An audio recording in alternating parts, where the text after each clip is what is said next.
Welcome to Popcorn Planet. I am Andy Signor, and we're here to talk about Kevin Hart. Kevin Hart did an interview with Deadline talking about his experience in cancel culture, but also explaining why he's quick to defend Ellen DeGeneres, Nick Cannon, all these other people that are sort of going through the mud right now. And I wanted to share with you because obviously this is a topic that's near and dear to me, and cancel culture is trending today. It's a term that's clearly going nowhere. It's something that I feel like people are now challenging if it's real, and was I canceled? I have a check mark and 100,000 subscribers, therefore I can't be canceled. And people just are missing the point of what it's really like to go through this, what it's like to be publicly shamed and potentially, or to actually lose things, including your livelihood. Kevin Hart was lucky. Kevin Hart stood his ground and had a really big fan base that had his back. And some would say he didn't do anything. He did something maybe years ago that would upset people, but he apologized. Could he have apologized more? Yes, even he says he could have. But did that warrant the push out that society tried to do on him? I don't think so. And that's the problem with cancel culture. So I want to go to his words here on Deadline. I also want to plug quickly, Hugging the Cactus is a channel I have launched, and I haven't posted a lot over there, but go make sure you have subscribed or check out the content over there, because I am working on a new podcast to have more conversations like this. Not just about canceling, but also more serious issues. I hope to have a new podcast information dropping soon with me and a guest sort of handling more serious topics where we get to have some long-form conversations. So I look forward to sharing it with you. But those of you who are watching this channel, I think you're really going to enjoy what's over there, and you'll enjoy what's already on the channel. So thank you for your support over there. But let's get to this Kevin Hart interview, because I think there are some really wise things that need to be said here. He defends Ellen and Nick Cannon, and he talks about his own experiences, which obviously, if you didn't know, he made a documentary about called Kevin Hart Don't F This Up, and it just got nominated for an Emmy. So he's out there doing some press and reliving some of this, bringing it back up. And the theme of this, as they sort of set up here, Kevin says this: I don't want to be in a world where we forget how to forgive, where we forget how to be people. I want to understand the place of feeling and emotion and love, and that comes from a place of forgiveness. And so he explains his worldview has changed and why he has come to defensive Nick and Ellen. So let's get to some of these parts. He talks about here about his personal life. He's an open book now, and social media, how it's a gift and a curse, and how you need to handle it. But then he really gets into the Oscar scandal that they ask, and they sort of ask, you made a choice to step away as host, and do you regret it?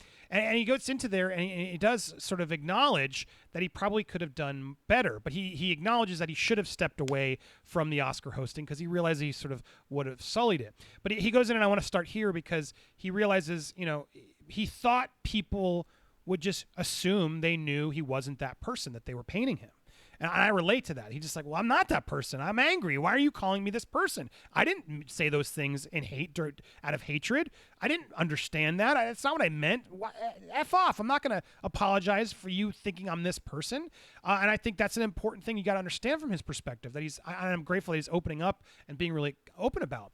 But then he goes on to say, it wasn't until I talked to so many peers and friends that I got a different understanding and realized that the ball that I dropped and the moment that I skipped over. And that was one, just acknowledging the hurt and pain of people that are going through what they're going through, people that are dealing with it on the levels that I can only imagine and that I didn't even know was real.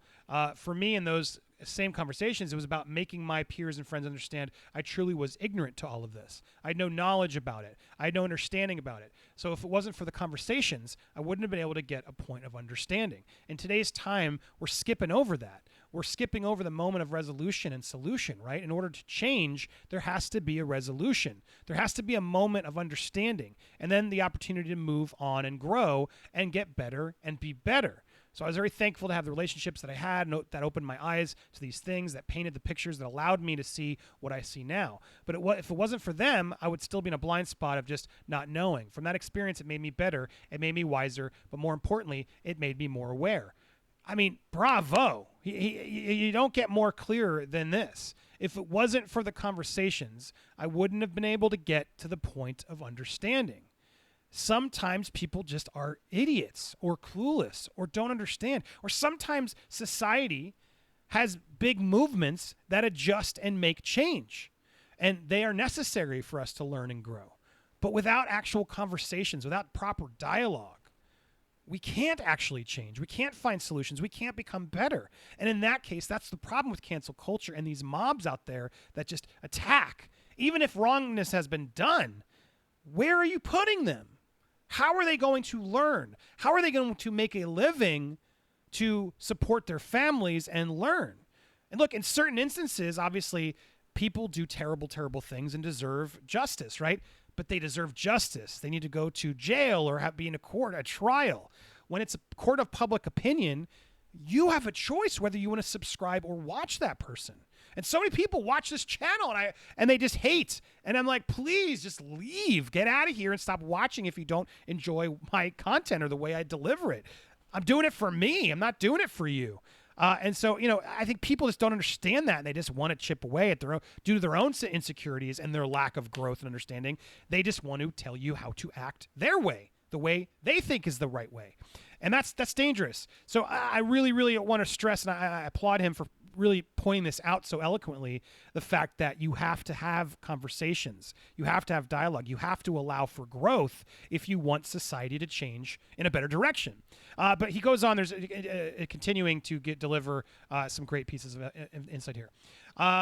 Would he go back knowing now, would you handle things differently? If I could go back, I don't think the Oscars would have happened because I think that moment was tainted. I think that my apology for the past remarks would have come sooner instead of me thinking that people still had the wrong idea. I would have said, look, I want to say that I'm sorry once again, and I want people to understand that I don't feel that way. These are old remarks, and even then I didn't feel that way. I was looking for a laugh, and I thought this was the way to do it, not realizing the pain and hurt that it could cause. Moving forward in the last 10 years, I haven't done anything remotely close, and in the future I never will, but I'm not an advocate of any type of violence in any type of way. I would have said that, and I would have said that sooner, but I thought that people were automatically saying that I was something that I'm not, and that's where the confusion and misconception came from. And I think it's important to understand, like, he's upset, right? He's upset when the world is saying the intent. That's something I related to too, and that's why I speak about intent. The mob will write the intent for them. They will write what they believe. They won't actually have all the facts or the insight or understand, like, did this person make a mistake? Was this person just ignorantly believing that this was okay in society when it's clearly not? And I think that's the problem. Accountability is oftentimes very important and needed in some of these instances of people being canceled.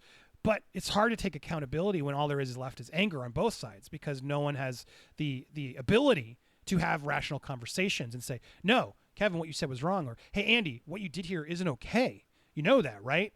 We need to work on that to make sure that when you do get up and move on, that you know that. And I'm so grateful to my own friends and family for helping me learn those lessons. But it was far and few between and far less people than you'd think. And that's what's so scary about our society, that there were only so many people that were smart enough to understand and reach out to sort of say, hey, let's make sure you're on the right path. Ignore these people who just pushed you away. Like, you're going to have to get back up. You're going to have to support your family. You're going to have to continue, right? Let's make sure you do it right now and understand what happened. And you didn't do anything wrong here, but you did do something wrong here. Don't you think? Or do you not? Tell me more. Let's talk about it, right? That's the type of stuff that I think is really important to have those conversations instead of just having Twitter tell you what's needs to happen. Cancel this person. Let's continue this. So he talks about how he sees the world differently, and how within the LGBTQ community, there's, he just wasn't aware of all that. And then he talks about the path it took to come out to this. It's not being afraid to step in your own S, right? I took responsibility, and in taking responsibility, I wanted to basically take a second, acknowledge and look at myself, and then go, okay, man, there's 2 steps back. So it means that we've got to figure out a way to 6 steps forward. How are we going to do that? We're going to have to do it by being better. We're going to have to do it by being genuine, by being yourself, and not running away from the conversation, because most people do. Most people run away from their problems, from mishaps and mistakes. I believe in facing them head on, regardless of the magnitude to it. Likewise, I'm here trying to talk about my own mistakes, and no one wants to have those conversations. They just want to write me off and tell me, no, you're a monster. You don't deserve to be back. I'm not going to engage with you. Whereas think of what we could do if we actually had those conversations. We may not agree, but if we can do it civilly, we'd actually probably help a lot of other people out there avoid similar problems and be better people. I truly think that's why, to me, conversations are so key. I've been an open book thus far in my career. It got me where I am, and you can't be an open book when it's convenient for you. You can't do that. I've made myself available. I've exposed myself on all levels. So that's not something I'm ever going to be able to do. I'm never not going to do. I made that bed, and I'm going to lay in it. My growth and progression after mishap and mistake is one that's on display as well. But I think here what helped me was just being vulnerable and real. Well said. And so he says, then the question is, obviously cancel culture is serving a need for justice and accountability in our society that's historically been ignored, but you've been outspoken about the negative side of it. And this is an important one, so let's hear what he says. In fact, I'm going to try and zoom in on this so you guys can see it a little bit better. Sorry, it jumped up. Here we go. When you talk about our state of today, and we're becoming comfortable with giving this cancel idea on culture the level of attention that we are, we're letting people control and dictate the start and finish of people's lives. And if we are in a time of finding any type of solution to the fight of equality and change, which seems to be a global fight right now, a global fight of people being treated fairly, change, misunderstanding, and accepting the past, but preparing for a better future, that means we can't be in a position where we're contradicting ourselves. Well said. If people have done something wrong, the idea of canceling those people and ending whatever career or thing they have, if it's just over, then what's the teachable moment for them? It's over and then you can't do nothing else for the rest of your life because you made a mistake? What happened to the days of making a mistake, learning from the mistake, not doing that, and educating others on what not to do because of your mistakes? Isn't that parenting? Isn't that the world of raising a kid? How do you know what to tell your kid to do or not to do? You have to be in a position of experience to say, don't touch that stove because it's hot, because you touched it when it was hot. I can't give you that lesson if I don't have the experience. Hey, in the corporate world, this is how you move and maneuver, and make sure you do it accordingly. Make sure you treat every woman with respect. You make sure that you do not act a certain way and this and that. It's based off of what? Knowledge, experience. It's based off of growth. It's based off of understanding. If everything is done in the way of nope, no more, you effed up, get the hell out of here, and don't do anything else for the rest of your life, but suffer, what part of the conversation are we on? Like, does everybody deserve the same level of treatment? I don't think so. If that's the case, then everybody would be in the same type of jail cell. You will put everyone in there regardless of what the F they did. You're telling me they all deserve to be in the same thing? Are you going to put the guy with a parking ticket in there with the guy that's effing guilty of R and murder? Does he belong in the same cell? He doesn't. So at some point, there has to be a middle ground. And right now, there isn't one. It doesn't exist. And it worries me that we're getting comfortable with that. And by all means, what I'm saying is, doesn't mean that if something is wrong and someone has done wrong at the highest level, they shouldn't be dealt with accordingly. By all means, I stand behind that. But I also can't stand behind saying everything is not at that level. Everything isn't. I mean, bravo. Sometimes cultures of workplaces, etc., sometimes just culture of the neighborhood you grow up in can make you a certain way, or make you think a joke is a certain way, or make you think it's okay to do certain things. And yes, sometimes to some people that might seem, well, of course you should know better. But sometimes we're just stupid, or sometimes we think, you know what, they want this, or they're okay with that, or they think it's funny. And until you are educated and learn, have that mistake and that lesson learned, until you have that parent moment and you really get to see it firsthand, how are we supposed to learn? We have to be able to learn, and that's going to make a better society. So Deadline asks, what do you think should be happening? I think it's about picking and choosing what you're giving that attention to. Like, what are the things that we're giving a significant amount of importance to? What are the stories that we're grabbing onto that we should just be left in the wind? What are the things that we can bypass and not create an internet frenzy with? It's high level of clickbait that's available on the internet daily. How much of it is positive? Not much. I can't tell you the last positive story I've seen on the internet. It's a pool of negative S. That's all it is. Everything about what someone did or what they're doing or what they didn't do and the consequences that come behind it. It's all about based off of gossip. It's all based off of guilt, of greed. It's really just a bad environment now, and people love it. People love the energy, and that comes with negativity. And to add to that, I've been guilty of that. He's right. But to add to that, it's like platforms like Google, platforms that they only promote the negativity. They promote the drama because they know that's what's going to get them more revenue. And then we we got to figure out a way to get some of that. And I try to be, objective and offer, my insight on some of this drama in a way that's, thoughtful or funny. And it's hard sometimes because we have to continue to do this to make a living, or just stop doing what we love to do. And it's a catch-22 for a lot of people. So he's right. And that's something I'm constantly trying to work better on. How do we celebrate and promote positivity? It's a good question, because it's hard to get that to share. You guys don't click on the positivity. Are you telling me that there's none left? Are you telling me that there's nothing left? That's the part that I just want other people to think about. For me, when I look at the time that we're in, we're seeing the worst of the worst, and maybe that's a good thing. Maybe we were supposed to get here. Maybe we needed this pandemic to scare because we were in a place of just S. Maybe we needed to take these steps back and get as bad as we possibly could, so now we can get some real growth and some real visible change. Interesting. Maybe we needed it as a whole. By as a whole, I mean Nobody's standing above anyone. Maybe we had to go through the craziest time to really see it from the lens of so many. Maybe we needed to get to this crazy place of hate and negativity to get to the piece of love that we can all agree that we need to be at. Who doesn't want to be at love? I'm so, he's right. So when you talk about change, that's the change. The change is realization. The change is understanding and the willingness to find a resolve and solution. And you can't find that if there's going to be a crazy amount of hate attached to it. Or we are willing to understand. We have to understand the hurt of others. You have to understand the position and voice that they speak with. You have to, Black Lives Matter can't be overlooked. You have to understand it. Even if you don't get it fully, try to be your best to understand it. But it's the same thing with me and what I went through. I had to step back and put myself in a position to understand it, and it's that simple. Facts. I had to step back myself to understand and look in the mirror hard. I had to hug that cactus, as I say. I had to figure out, even though a lot of the things that were out there about me, the intent written about me was false, I still had to look at myself of some of the things that I did do that I wasn't proud of, and I did do some things I'm not proud of. But what I did, those actions, justify the punishment I still go through to this day? No, I don't believe that. And that's the frustration and the anger and the lack of conversations I'm able to have continue to make it frustrating. So thank you to all of you who continue to listen to me, subscribe here, and support this channel. It means the world. But here we go. Let's get to the newsy, gossipy part here. In recent weeks, you've spoken up about Nick Cannon and Ellen DeGeneres, who have been under fire. Why has it been important to defend them, even at the risk of putting the spotlight back on you? Well, I don't lose sight of the definition of friendship. And in our business, it's one thing that people don't really hold on to. Amen.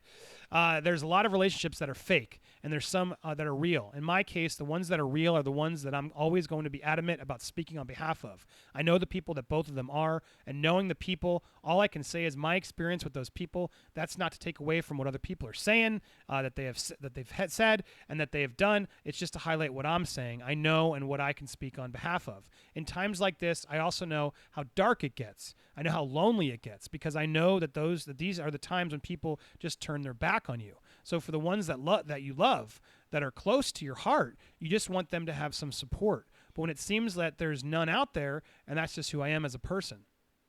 So he wants to shine some light when all they're seeing is darkness. Amen. That's why I've been applauding him, and I've gotten in so much crap for even just tweeting support for Kevin Hart for supporting his friends, because that's what you got to do.